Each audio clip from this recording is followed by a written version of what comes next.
I was sitting in Sherlock Holmes's rooms in Baker Street. He was looking at my boots. "Why Turkish?" he asked. "They're made in England," I replied. "I bought them yesterday." "I can see that," he said. "Anyway, I didn't mean your boots. I meant the bath. Why did you have a Turkish bath?" It's good for my health," I said. "I wanted a change." "You shouldn't let the assistants at the baths tie your bootlaces. You tie them better yourself." I looked at my laces and saw the knot was in fact tied a little differently to the way I usually tied my knots. Incredible, I thought. He notices the smallest differences. "If you really want to change, Watson, I have a job for you. You can go to Switzerland, all expenses paid. I have a case I must investigate there, but I don't want to go too far away. Besides, I prefer my housekeeper's cooking to the food abroad. Mrs. Hudson makes an excellent lunch, if you'd like to stay." "Thank you," I replied, "but I can't stop. I must go back home." Holmes ordered lunch anyway. "I think Scotland Yard would prefer to see me in London," he continued. "There's one criminal in particular who will happily take advantage of my absence, but that is not something I can discuss at this moment." "I'd like to hear more," I said. "Lady Frances Carfax," he began. "the daughter of the late Earl of Ruffton, is around 40 years old. She is very beautiful for her age. She has the advantage of wealth and the disadvantage of having none of her own. Her brother owns the family home, whereas she has no fixed address and no husband. She has some valuable Spanish jewellery, which she carries with her everywhere. I'm afraid that she may be in danger." "I don't understand," I said. "Is Lady Frances Carfax in Switzerland?" "An interesting question," he replied. "Is she there, or somewhere else? Is she alive, or is she dead? Her family last heard from her more than 5 weeks ago. She has a friend in England she often writes to. She has had no letters from her." "Has anyone seen her?" I asked. "She went into a bank in Switzerland 4 weeks ago and wrote a cheque for £50 to her maid. Send me a telegram if you find out more information." Holmes gave me an address of a hotel in Lausanne. "Holmes, are you really asking me to investigate?" "Of course. Here, I have a first-class ticket you can have. Now, shall we eat?" 2 days later, I arrived at the hotel in Lausanne. I found out that Lady Frances often stayed there. She was a lovely lady. She was interested in books, and she often went for walks on her own. She told the owner she was going to stay for the summer, but 5 weeks later she paid in advance and left early. The head waiter was engaged to her maid, Marie, and he knew nothing of their plans to leave until he received a letter from his fiancée. It said that she was visiting her family in France to tell them about their engagement. I asked to speak to him. The waiter couldn't tell me much about Lady Frances. Marie never spoke about her employer's private matters, but he remembered something interesting. In the last few days before she left, the lady seemed sad and worried. A dark-haired man with a beard was seen holding her by the arm near the lake. Marie thought the man was following her because she saw him again near the hotel. Soon after this, Lady Frances left. He gave me Marie's address in France and suggested I spoke to the travel agency in town. The travel agency had copies of train tickets that were sold to 2 English ladies on the day they left. The final destination was Baden. The lady who paid did not leave her name, and she did not leave an address for her luggage, which she preferred to keep with her. In Baden, I found an English-speaking guest house. The hotel manager recognized Lady Frances from my description. Her maid only stayed 1 night. The lady was friendly with 2 guests, Dr. Schlesinger and his wife. Dr. Schlesinger came to Baden to rest after becoming unwell during his time in South America. He was a very religious man and often spoke of his work with the missionaries there. Lady Carfax, in particular, seemed very interested in their missionary work and wanted to help. Dr. Schlesinger paid for her hotel bill, and the 3 guests said they were leaving for London.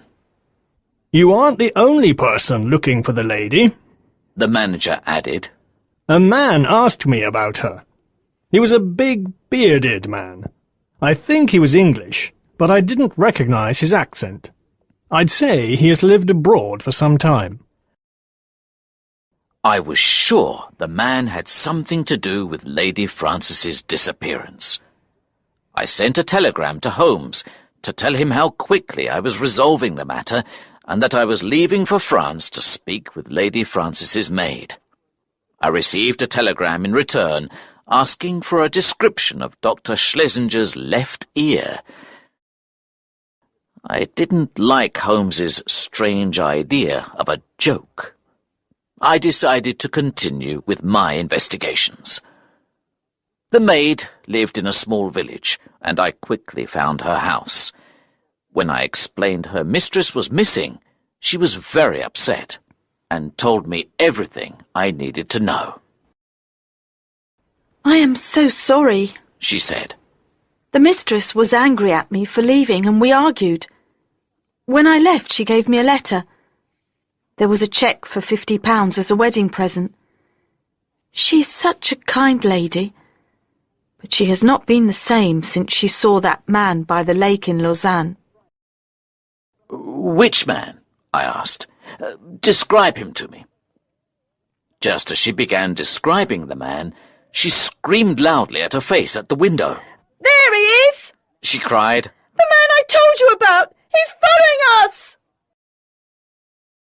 The Honourable Philip Green. I ran out of the door and down the street, and there he was. He was a giant of a man. He was tall with wide shoulders, a dark beard, and big dark brown eyes. His skin was brown from the sun. "Who are you?" I asked. "Why do you want to know?" he replied. "I'm looking for Lady Frances Carfax. She is missing. What have you done to her?" "What have I done to her?" he repeated angrily. He put his hand on my throat and held it there until I couldn't breathe. I pushed him away, but he held tighter. Then a man came running towards us from the cafe opposite. Stop! He cried. He hit the bearded man on the arm, and he let go of me. It's lucky that I came, he said. Is there anything you've done right in this investigation? I turned around, and to my surprise I saw that the man was Holmes. "You sent me here," I shouted. "I expect your investigations would be much better." My investigations were better, he replied. I found someone who can help us, and you started a fight with him. This man is following Lady Frances's maid. He knows where Lady Frances is. Good. Well, let's ask him politely, said Holmes. Let me introduce you to the Honourable Philip Green, a family friend of Lady Frances Carfax. "I'm so sorry, sir. I'm losing my mind," Green cried. I love Lady Frances more than anything. I don't know what to do. Let's go back to the cafe, said Holmes. and you can tell my friend Watson your story. I've always loved Frances, Green began. and I think she loved me. When I first met her, I was young and stupid. She didn't think I was serious about her. Her father asked me not to see her again because she was going to get married. But now I know that wasn't true. I left for South Africa in the hope of making money there. I did well. I bought land and had a house with servants, but I knew something was missing. Years later, friends told me that Lady Frances was still unmarried. I hoped it was because she still loved me. When I found her in Lausanne, she told me it was too late to think of marriage. But I feel sure she still feels something for me. I thought perhaps her maid might talk to her. Now you tell me she is missing. Please, tell me, what has happened to Frances? That is what I hope to find out, said Holmes. I suggest you go back to London. Send me your address. You can help us with our investigations. When we arrived in London the next day, there was a telegram waiting for Holmes at Baker Street. It said, "Left ear. Torn. Piece is missing." "What does this mean?" I asked. It's the question you didn't answer, said Holmes. What does Dr. Schlesinger's left ear look like? Fortunately, I sent it to the hotel manager. He remembered. I don't understand, I said. Dr. Schlesinger's left ear was bitten in a fight. He is better known to the Australian police by the name of Holy Peters.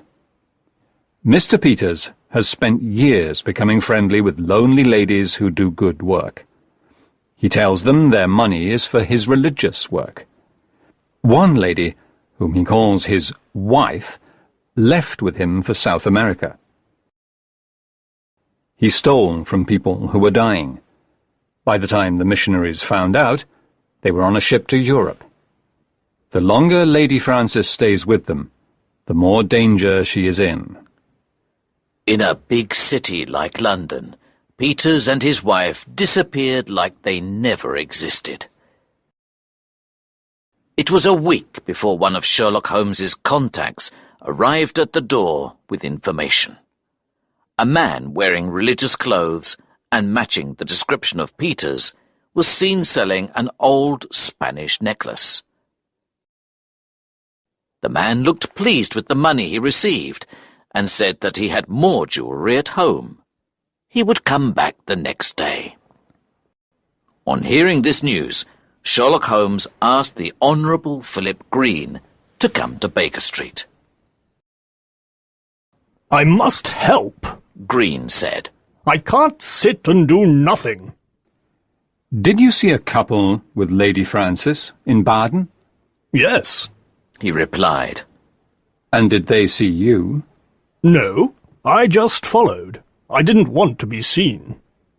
Then you must do exactly as I say. Tomorrow they will try and sell more jewellery.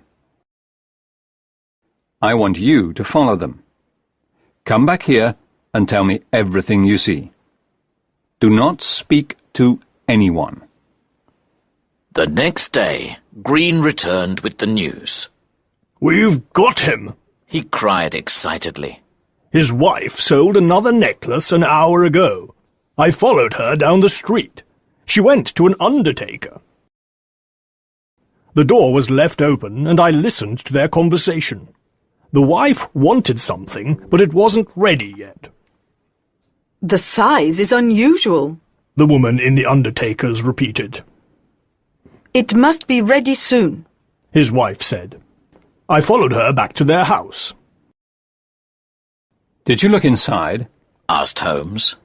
No, the curtains were closed.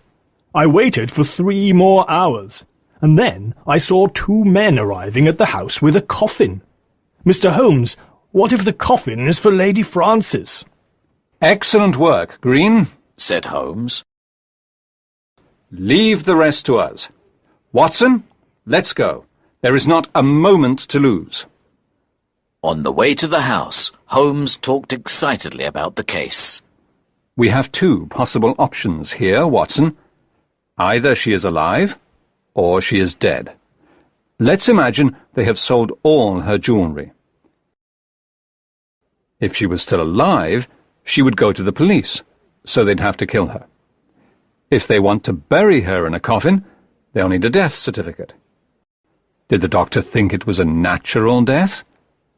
I'm guessing it was some type of poison. Or the doctor wasn't a real doctor.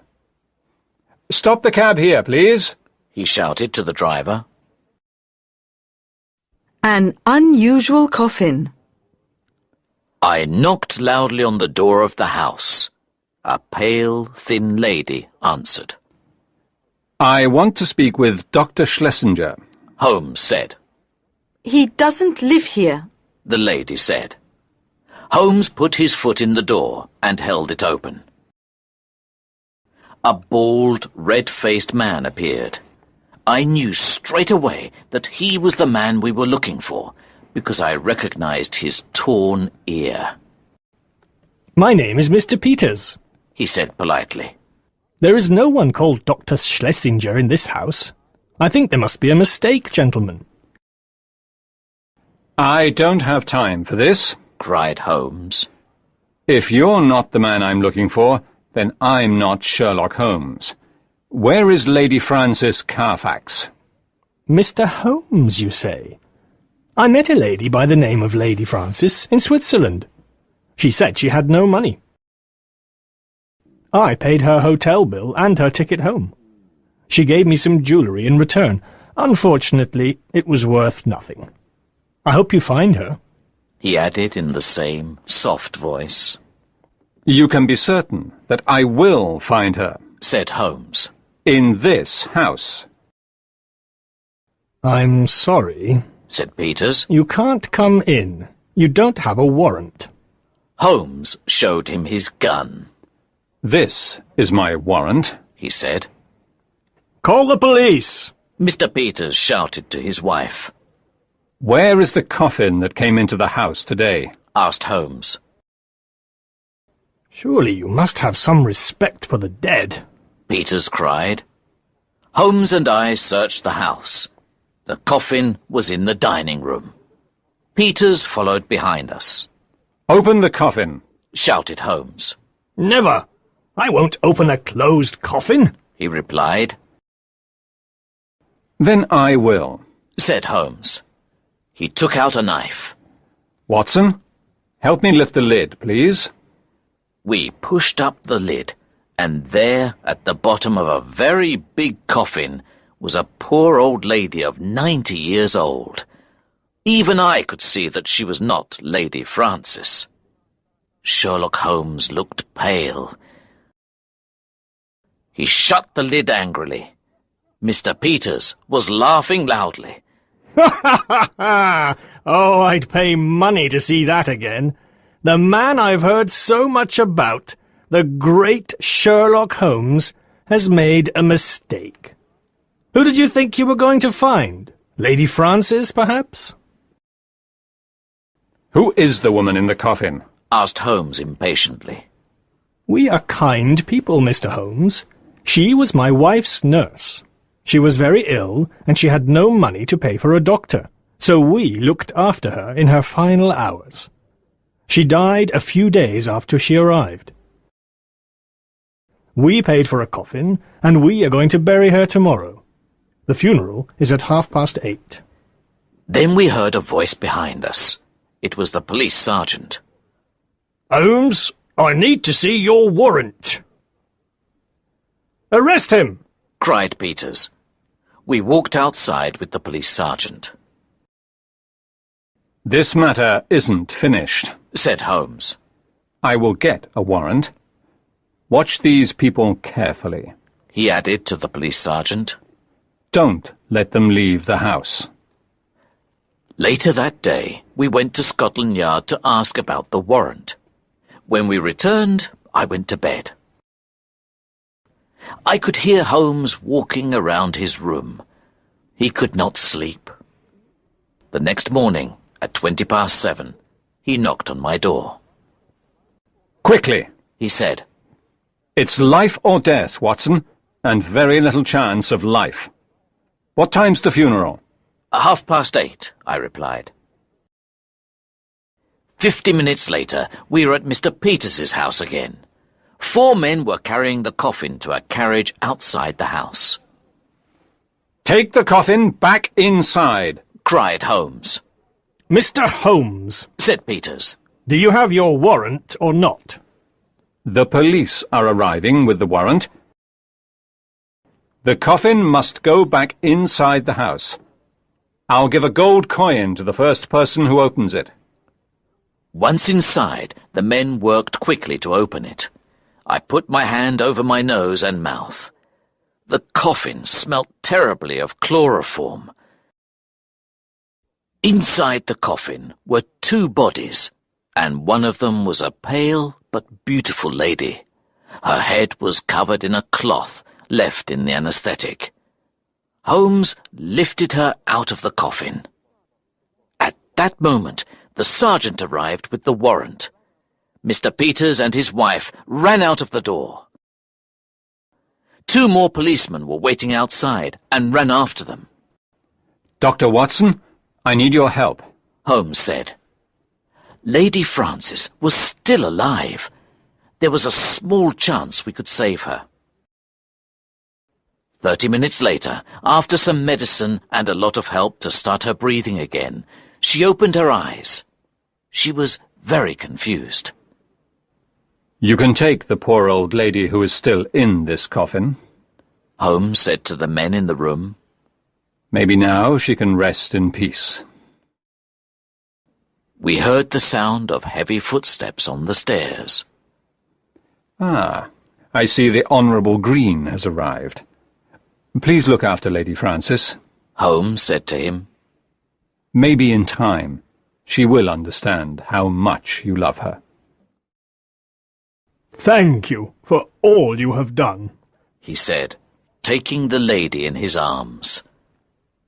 When we returned to Baker Street, Holmes was quick to discuss the details of the case. An intelligent man must learn from his mistakes, He said. I thought about the case all night. I knew there was some clue, and there it was. The word unusual. It's true. It was an unusually big coffin for a small body. They had a death certificate for the old lady. No one would know their plan. They were going to bury Lady Frances alive so they wouldn't have to commit murder. I believe we found her just in time. These are very clever criminals, Watson. I'll be surprised if the police catch them. I'll be interested to see what they do next. Very interested. What do you think? Should we ask Mrs. Hudson for some tea?